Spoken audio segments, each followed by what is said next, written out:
여호수아 6장 1절에서 21절까지인데 오늘 앞에 이제 순서들이 좀 있어서 1절에서 5절까지만 읽고 실질적으로 이 내용의 반복이니까 설교를 통해서 그 내용들을 좀 확인하도록 하겠습니다. 1절에서 5절을 교독합니다. 이스라엘 자손들로 말미암아 여리고는 굳게 닫혔고 출입하는 자가 없더라.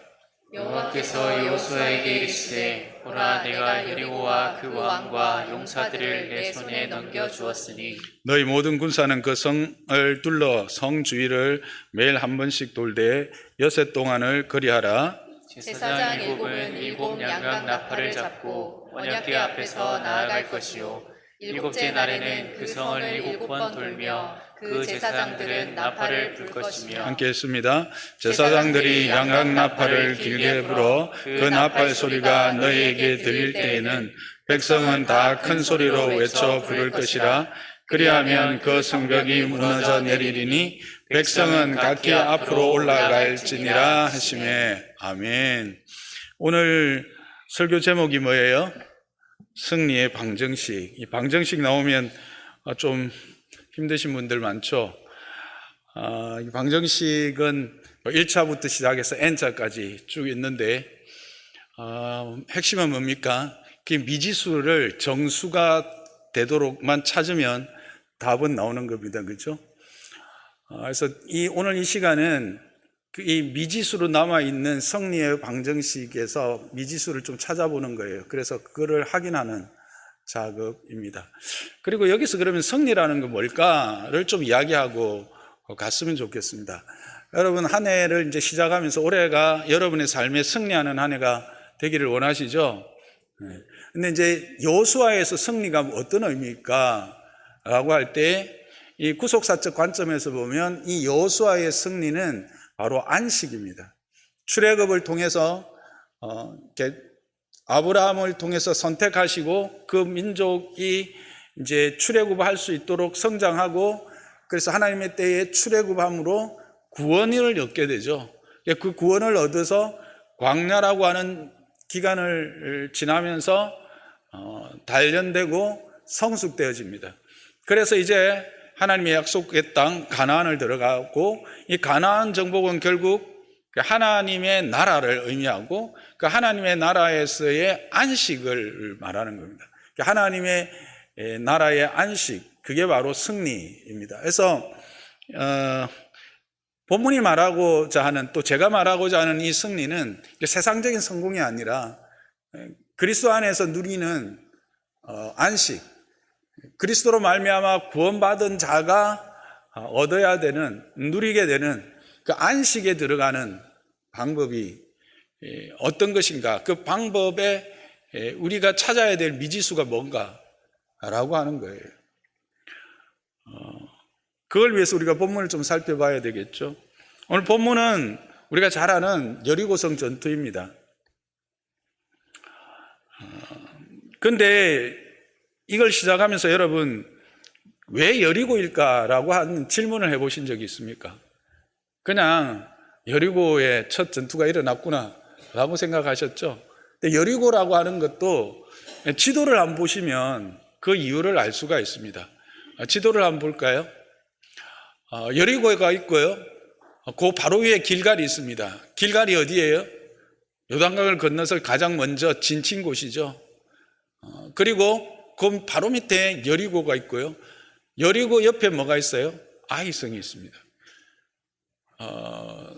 이 가나안 땅은 고구마, 길쭉한 고구마처럼 생겼죠. 저희 남단의 브엘세바부터 북단의 단까지 이렇게 쭉 여러분이 보면 저기 긴네렛이라고 되어 있는데 저게 이제 갈릴리 호수죠.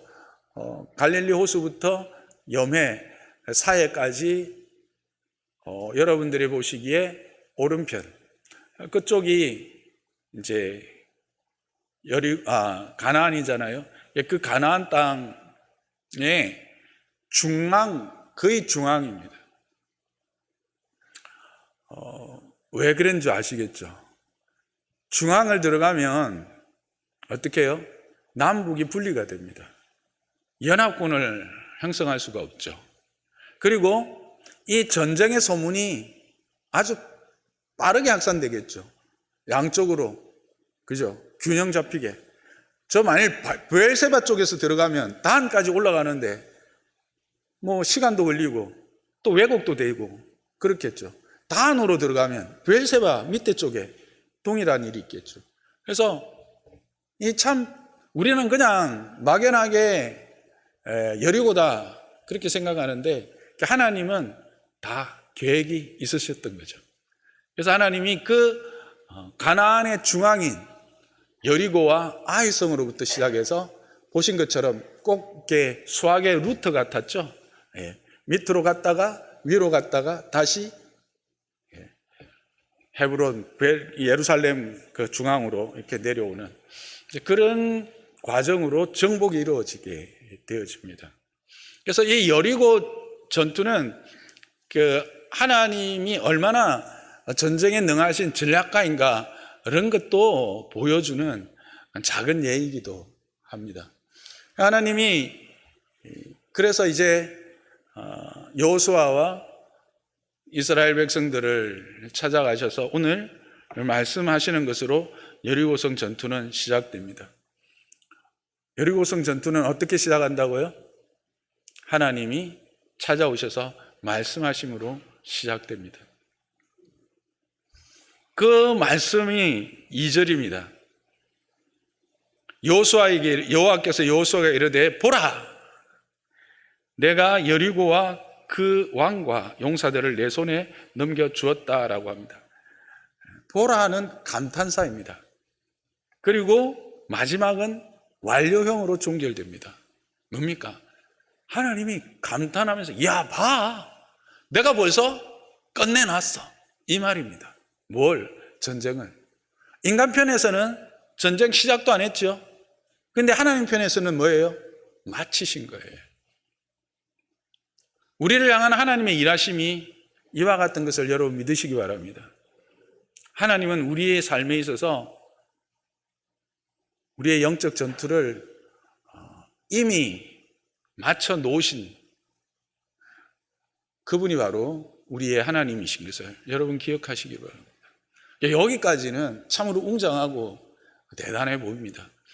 그런 하나님, 정말 전략가이시고 또 우리의 앞서 일하시고 분명한 약속으로 주시는 그 하나님이 그 백성들에게 구체적으로 제시한 전략은 무엇이었습니까?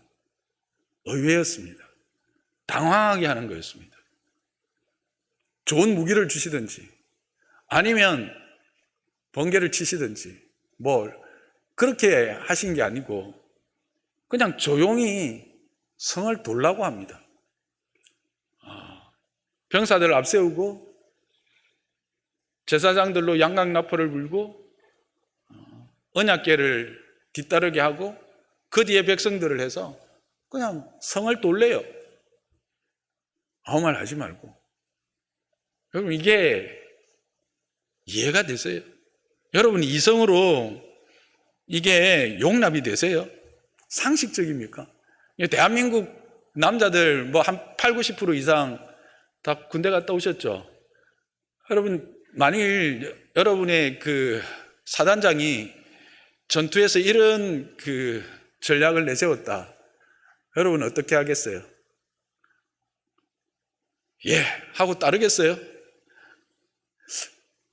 처음에 고개 갸우뚱하다가 도저히 이해 안 돼가지고 따질 거예요. 그죠? 물어볼 거예요. 비상식적이고 몰상식적인 전략입니다. 이걸 만일 적들이 들었다면, 여리고성 안에 있는 사람들이 이 전략을 들었다면 어땠을까요? 아이고 저 별것 아닌가 보다, 뭐 없네, 뭐 대단한 거 있는 것 같더니 뭐 없네 하고 오히려 전투 의지가 막 솟아나는 그런 전략입니다. 그죠? 근데요 이상한 일이 일어납니다. 무슨 일이죠? 여호수아가 이 말씀에 대해서 아무런 토를 달지 않습니다. 질문을 하지 않습니다. 여호수아가 어떤 사람입니까? 장군 중에 장군입니다. 백전노장이지요. 여러분, 이스라엘이 출애굽하고 가장 첫 전투가 뭔지 아십니까? 아말렉과의 전투였죠. 기억하시죠? 아론과 훌이 모세의 손을 받쳐들고 직접 전투 현장에 나가서 전쟁을 앞섰던 사람이 누구? 여호수아. 이거는 이제 겐또를 때려도 알아봐야지. 이 정도 가면. 여호수아였어요. 그 첫 전투부터 시작해서 그 광야에서 일어나는 모든 전투의 가장 앞자리에 누가 섰을까요? 그렇죠. 여호수아예요. 그러니까 여호수아는 용맹도 있고 전략도 있는 거예요. 싸워본 경험도 있는 거예요. 여호수아가 이 전략이 이해되었겠습니까? 죄송하지만 병력 미필인 저도 이해가 안 됩니다. 그런데 그런 용사가, 그런 장군이 이 용납이 안 될 이 일에 대하여 토시 하나 안 달고 그대로 어떻게 합니까? 대제사장들에게 이야기합니다. 근데 이게 전염이 됐나? 대제사장들도 이거를 아무런 불평이 없습니다. 이전에는 뭐 다른 불을 바치겠다고 제사장으로서 모세 니만 하나님 앞에 말씀 받나 하던 그런 사람들의 무리들이 있었잖아요. 그런데 오늘은 아무런 질문도 토도 안 달고 그대로 백성들한테 말합니다. 한 명이라서 순종하기 쉬웠다고 칩시다. 제사장들이니까 그래도 좀 순종하기 쉬웠다고 칩시다. 백성들은요, 장정만 60만 명인데요, 60만 가지 생각은 아니라도 최소한 600가지 생각은 안 됐을까요? 그런데 어떻습니까?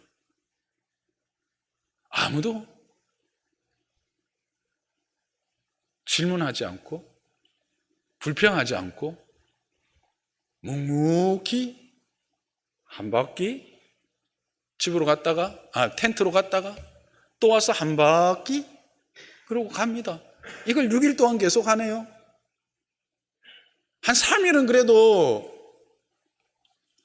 할만하다고 칩시다. 근데 한 4일 되면 그래도 뭔가 금이 가거나 뭔가 백돌이 좀 떨어지거나 이런 게 있어야 될 거 아니에요.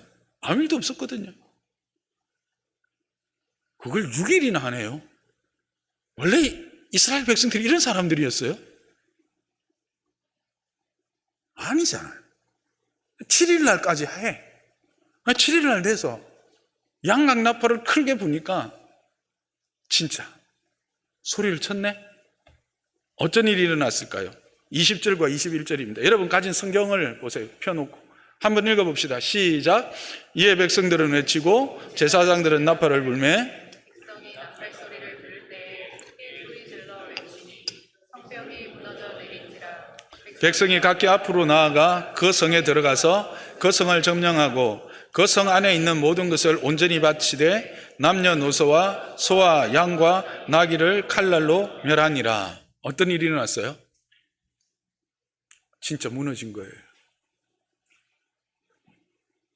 거짓말 같은 일이 거짓말처럼 진짜 일어난 거예요. 그죠? 거짓말 같은 말이 거짓말같이 진짜로 일어났다니까. 성이 무너졌어요. 들어갔어요. 그리고 헤렘을 합니다. 헤렘은 뭐예요? 여기에서는 진멸이라고 하지만 본문이 말하는 것 온전히 바치는 일이 일어나는 거예요.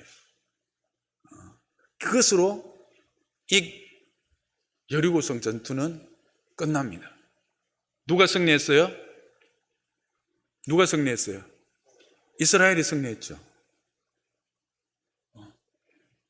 여기서 우리는 승리의 공식, 승리의 방정식의 미지수들을 찾아낼 수 있었어요. 뭐예요? 답이 뭐예요? 답이 몇 개예요?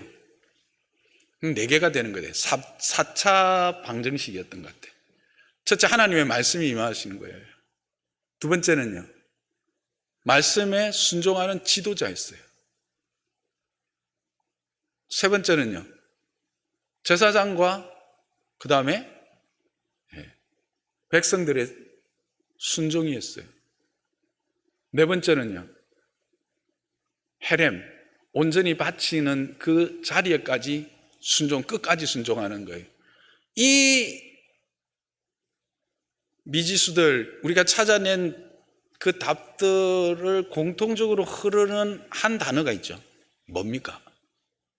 뭐예요? 그렇죠. 순종입니다. 답이 순종이에요.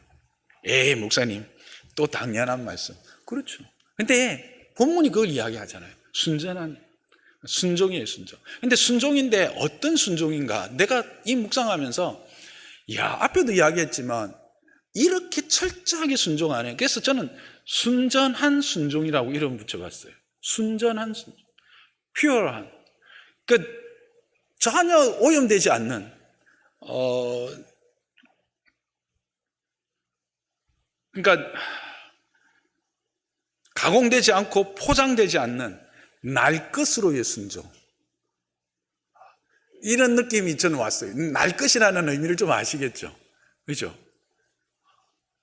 그런 순종이 결국 이 승리를 가져오게 한 거예요. 답이 나왔어요. 설교 끝일까? 좋겠죠? 이렇게 끝낼 수는 없겠죠. 근데 우리가 의문이 남잖아요. 앞에도 계속 이야기했듯이, 아니 이스라엘이 순종했다고?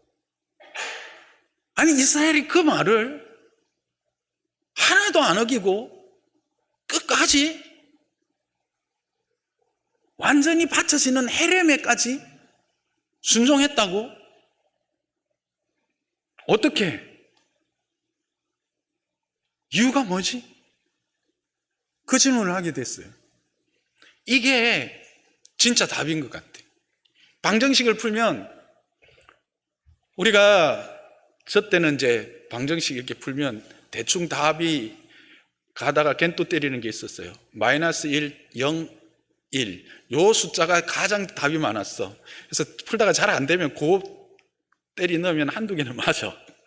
여러분도 그러셨죠? 네, 저도 그랬어요.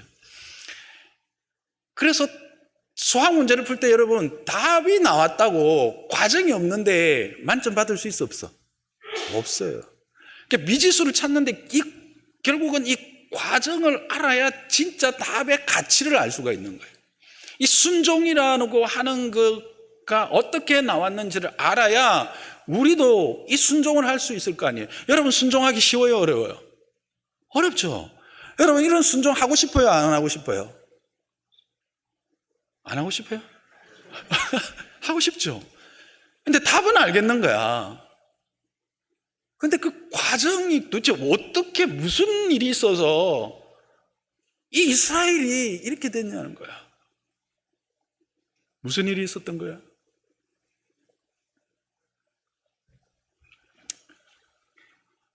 하나님이 찾아오신부터 시작해서 출애굽의 과정과 광야가 있었습니다.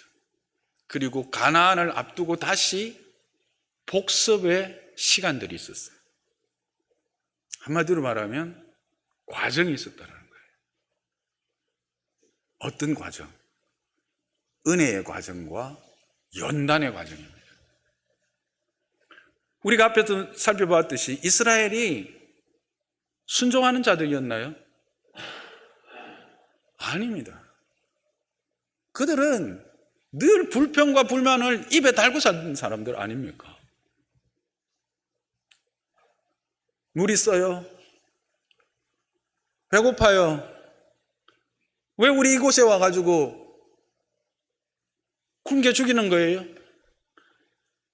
애굽에 있었으면 고기 먹고 신선한 채소 먹으면서 잘 살았을 건데, 근데 제가 지난번에도 한번 말씀드렸지만 노예가 그렇게 고기 막 먹고 신선한 채소 못 먹었을 거예요. 희망사항이었지만 어쨌든 그런 불평해요. 계속해요. 근데 하나님은 어떻게 하세요? 들어주셔요. 마라에 쓴 물 단물로 바꿔주세요. 물이 없어요. 반석을 치세요. 양식이 없어요. 만나를 주세요. 메추라기를 주셔요. 고기를 너무 많이 먹어가지고 이 사이에 고기가 끼어가지고 그것 때문에 막 오히려 죽는 사람까지 있을 만큼 하나님의 은혜의 경험들이 어떻게 하면 진정한 안식, 하나님이 허락하시는 안식을 누릴 수 있는가? 어떻게 하면 진정 하나님의 복을 누릴 수 있는가? 그들은 그 광야를, 출애굽과 광야의 과정을 통해서 확인하게 된 거예요. 뭐예요? 몸으로 체득하게 된 거예요. 다른 사람의 이야기를 들은 것이 아니라 본인들이 경험했다는 게, 은혜의 경험들이 있었다는 거예요. 두 번째는 그런 은혜의 경험들만 있었어요? 아닙니다. 구체적인 가르침이 있었어요. 그들이 시내산에 도착했을 때 하나님이 모세를 불러 올리시죠. 그리고 뭐 하신 거예요? 두 분이서 그냥 노셨어요? 아니에요. 십계명을 주셨어요. 근데 십계명만이 아니라 그들이 하나님의 백성, 내가 너희 하나님 되고 너희가 내 백성 되기 위하여 너희는 어떻게 살아야 되는지에 대한 구체적인 삶의 방식들을 가르치셨어요. 그리고 그것들을 위한 제사는 하나님과의 관계예요. 지금까지 우리가 신앙함에 있어서 가장 중요한 것은 뭐다? 신앙함이란 뭐다? 하나님의 관계다. 어떤 관계? 믿음과 사랑의 관계. 그 관계를 어떻게 하면 계속 이어갈 것인가? 때로는 끊어지고 때로는 죄로 말미암아 막혀질지라도 회복할 수 있는 제사, 번제, 속건제, 속죄제, 화목제, 먹어봐야지, 소제, 다양한 제사들을 통해서 하나님과의 관계를 어떻게 회복할 것인가 가르치셨거든요. 구체적인 배움이 있었어요. 근데 인간은 어때요? 배운 대로 사나요? 아닙니다. 그럼에도 불구하고 반역하죠. 하나님 앞에서의 실패를 경험하게 해요. 경험해요. 가장 큰 실패가 뭐죠? 가데스 바냐에서의 실패예요. 가데스 바냐가 무슨 실패했냐고요? 다 아시잖아요. 가나안 정탐하는 거예요. 근데 이 가나안 정탐도 하나님이 먼저 제안했을까요? 모세가 먼저 제안했을까요? 많은 분들은 그렇게 알고 계시는 분들이 있어요. 그런데 그렇지 않습니다. 깜짝 놀라시는데, 눈이 커지시는데, 신명기 1장 22절에 23절에 보면 분명히 말합니다. 너희가 먼저, 그렇습니다. 그들이 먼저 한번 가봤으면 좋겠습니다. 왜냐하면 가데스 바냐가 이제 거의 이쪽 가나안에 가까운 쪽에 왔거든요. 하나님의 약속이 의심되기 시작한 거예요. 인간이 그래요. 은혜를 풍성히 누렸고 하나님 앞에서 그렇게 가르침을 받았지만 어느 순간 약속이 믿어지지 않고 자꾸 의심이 돼요. 하나님은 어떻게 하실까요? 허용하셨어요. 가봐라. 가봤는데 진짜 어떤 일이 있는 거예요? 젖과 꿀이 흘렀죠. 그래서 올 때 포도송이를 두 사람이 메고 왔잖아요. 근데 중요한 거는 뭐였어요? 하나님의 눈으로 보지 못한 거예요. 뭐가 보인 거예요? 큰 성이 보인 거예요. 견고한 성이 보인 거예요. 그리고 그 성을 지키며 성 안에 사는 사람들이 보인 거예요. 어떤 사람이었죠? 안악 자손들. 힘 있는, 그들의 표현에 의하면 거인들이 있었던 거죠. 근데 정말 거인들은 아니었을 거예요. 좀 아주 장대한 사람들이었겠죠. 근데 그들의 눈에는 자신들은 메뚜기와 같고 그 사람들은 거인과 같은 그런 게 보인 거예요. 그래서 와서 어떻게 해요? 모세를 원망하고 하나님을 원망합니다. 그걸 통해서 그들은 어떤 처지에, 어떤 나라로 떨어집니까? 40년을 그 광야를 지내는 하나님의 형벌을 받습니다. 40일이 40년이 된 것이죠. 그걸 통해서 그들은 뭘 배웠을까요? 아, 하나님 앞에 의심하지 않고 순종하는 것이 진정한 안식이고 참된 안식으로 속히 들어가는 방법이다 라는 것을 배운 거예요. 또 한 가지 있었죠. 앞에서 말씀드렸던 고라의 자손들의 반역이죠.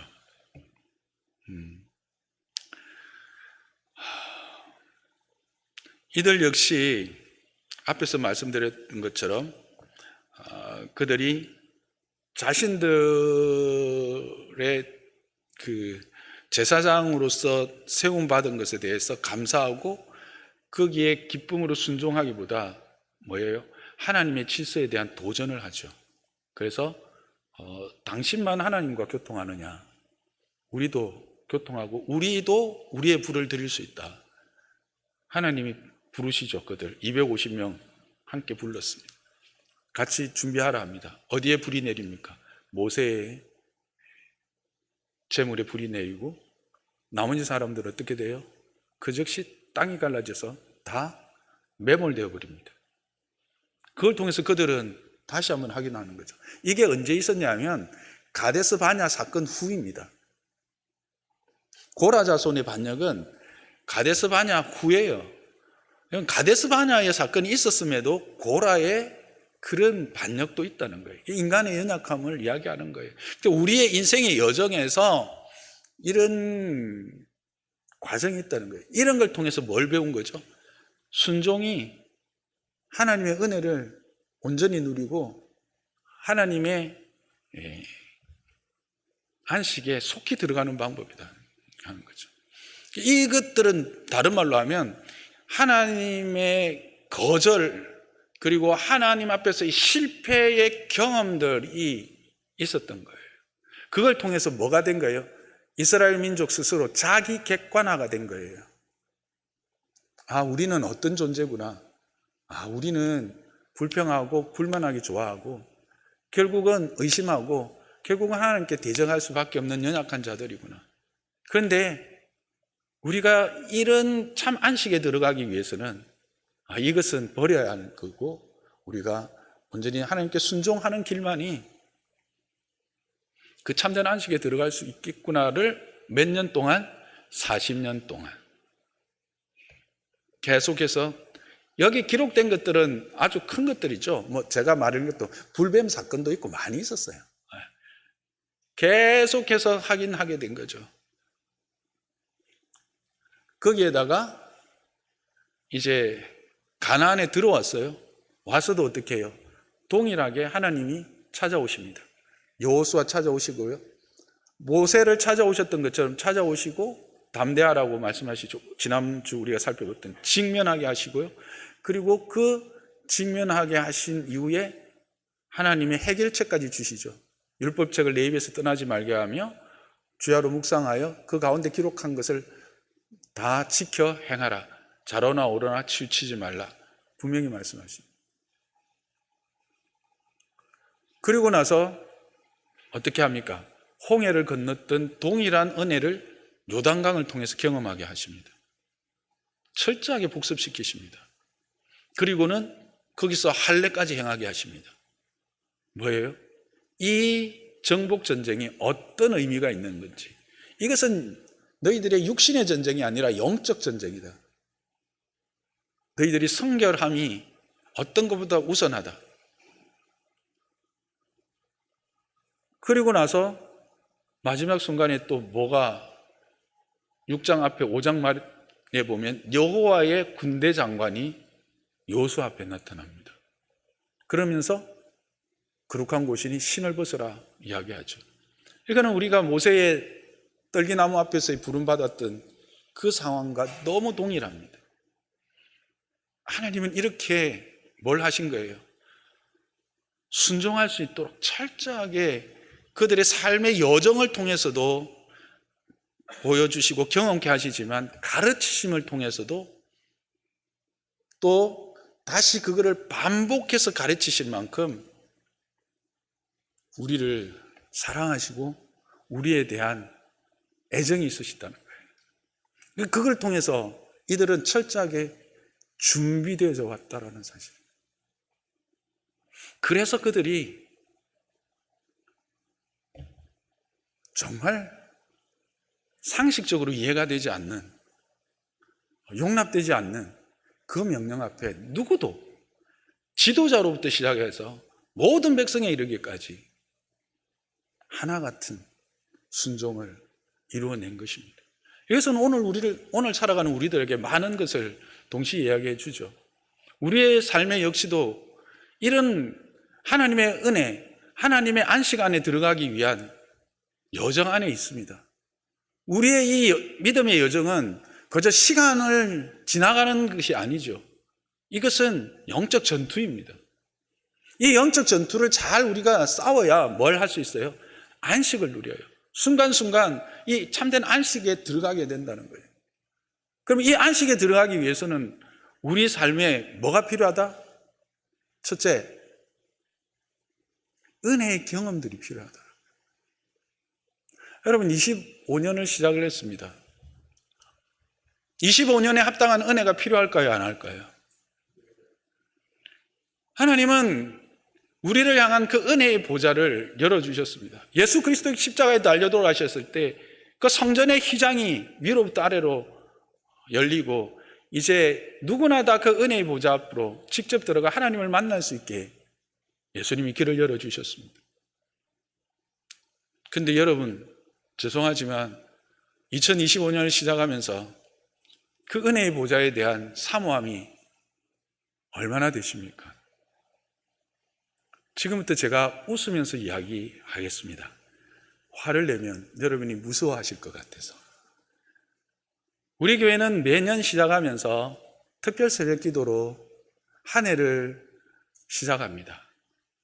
이 한 해도 하나님의 은혜가 있어야 되고 하나님의 동행하심이 없이는 우리의 삶에 참된 안식,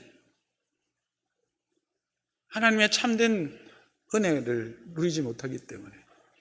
근데 올해는 참 날짜가 애매해서 그냥 3일 하기로 했습니다. 우리 교회 성도가 주일에 몇 명 정도 출석하시죠? 주보 보시면 요즘 350명을 내려가는 경우가 별로 없고요. 350명 이상이 많습니다. 그렇다면 재직이 한 200명 이상 됩니다.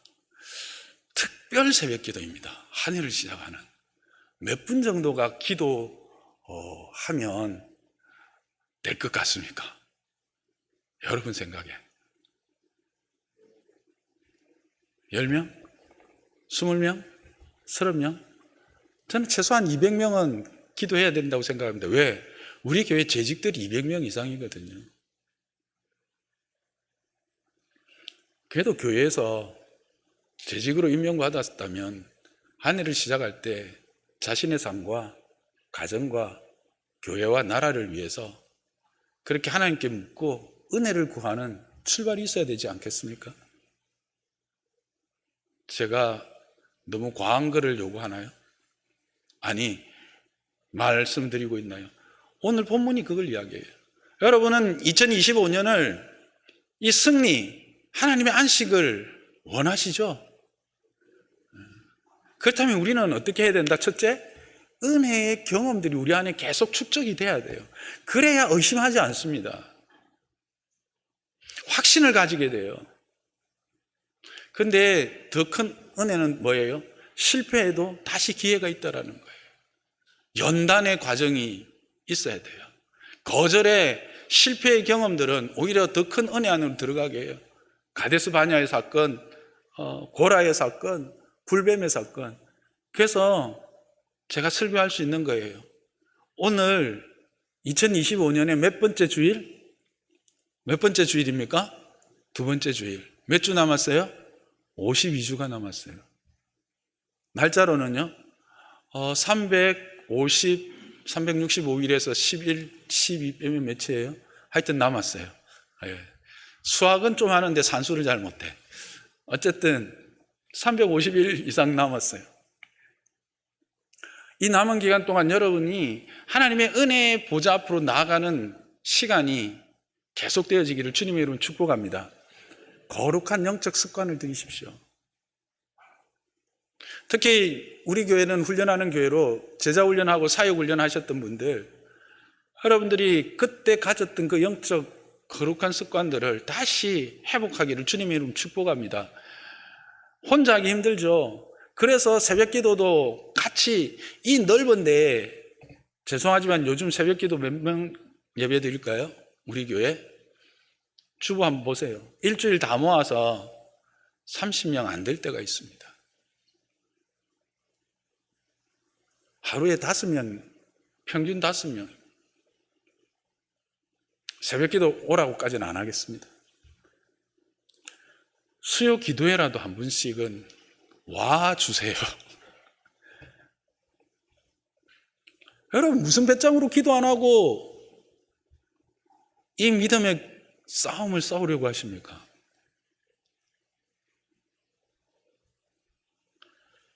저 화난 거 아니고 웃고 말씀드리는 겁니다. 이거는 우리의 자녀들에 향한 그 사랑에도 인도하는 방법에도 동일하게 적용되어야 합니다. 요즘 우리의 자녀들 참 유약하지요. 왜 그럴까? 이 은혜의 경험들이 없어요. 그리고 이 거절을 당하거나 실패의 경험들을 못하는 거예요. 앞에서 말씀드렸죠. 이스라엘뿐만 아니라 우리 자체가 이 자기 객관화에 안 되는 존재들이에요. 쉽게 이야기할까요? 자기 객관화가 내가 어느 수준인가를 우리는 인정하려고 하지 않아요. 특히 아이들이 부모님들이 모든 걸 다 해결해 주다 보니까 당연히 그렇게 자기 생각하고 자기가 주장하면 다 되는 걸로 알고 있어요.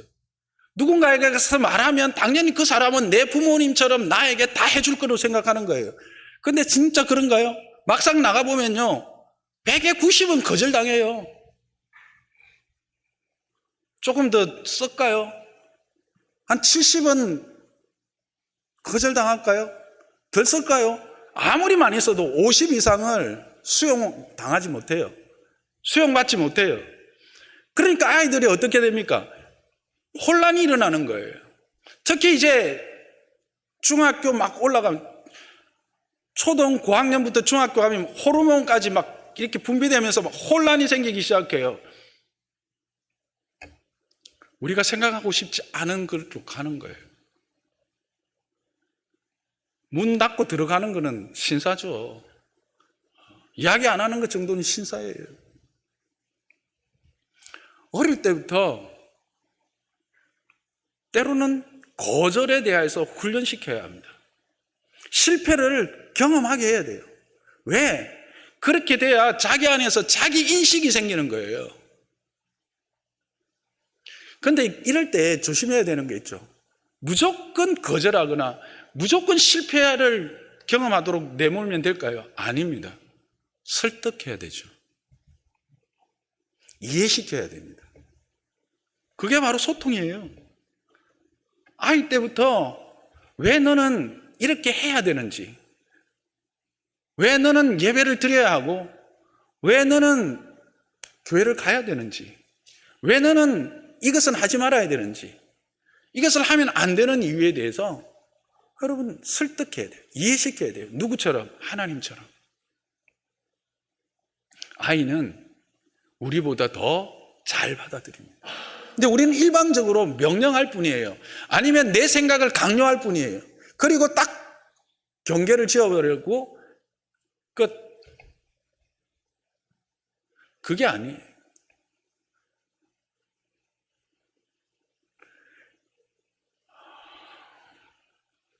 여러분, 우리의 자녀도 우리도 이 자기 객관화가 참 중요합니다. 그러려면 이 은혜의 경험들과 하나님에 대한 바른 이해와 그리고 우리의 연단과 실패를 경험하고 그것으로부터 우리는 교훈을 얻어야 돼요. 이 과정이 있어야 답이 나오고 그 답이 진짜 답이 되는 거예요.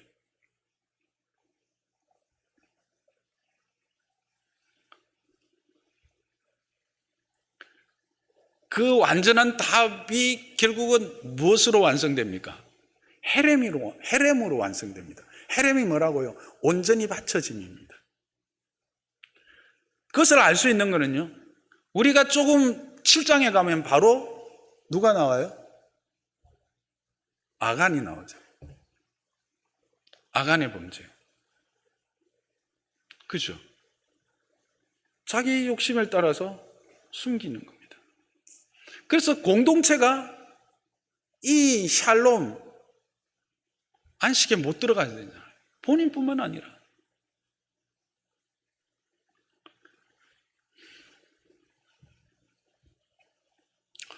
말씀을 정리하겠습니다. 하나님은 우리에게 안식을 주기 위해서 이 땅에 몸소 오셨습니다. 그리고 우리를 위해서 십자가에 달려 돌아가셨습니다. 그것은 예수님이 받으신 세례였습니다. 그래서 우리도 그 믿음을 따라 세례를 받음으로 이제 그리스도 안에 있는 새로운 피조물이 되어서 하나님의 은혜의 그 경험들을 계속해 나갑니다. 그러나 우리 앞에는 계속해서 여리고와 같은 성들은 첩이 겹겹이 쌓여져 있습니다. 어떻게 극복할 수 있을까요? 이 답은 순종입니다. 순전한 순종입니다. 근데 그 순종을 이루기 위해서는 우리는 어떻게 해야 합니까? 오늘을 은혜의 경험 안에 나를 세워야 하는 것입니다. 그 은혜의 경험들이 내 삶을 주장하게 해야 되는 겁니다. 그래야 흔들리지 않습니다. 그래야 의심하지 않습니다. 그리고 배워야 합니다. 구체적으로 하나님 말씀 앞에서 배워야 합니다. 하나님이 이스라엘 백성들을 그냥 광야로 데리고 왔다가 그냥 광야를 그냥 지나서 그냥 가나안 보낸 거 아니에요, 여러분. 시내산이 있었다니까요. 그리고 거기에서 있었음에도 실패와 좌절이 있었어요. 하나님 그것을 다 허용하십니다, 때로. 그리고 그것 통해서 교훈하십니다. 실패를 통해서 우리는 교훈을 받아야 돼요. 거절을 통해서 교훈을 받아야 돼요. 왜 하나님 날 거절하시지? 그냥 그 앞에 서서 불평하고 불만하는 건 그건 어린아이 때죠. 우리는 자라야 합니다. 그 과정을 통해서 우리는 순종을 배우게 되는 거죠. 그래서 순종이 어렵습니다. 순종이 어려운 이유는 이 과정이 없이는 순종이 안 되기 때문에 그렇습니다.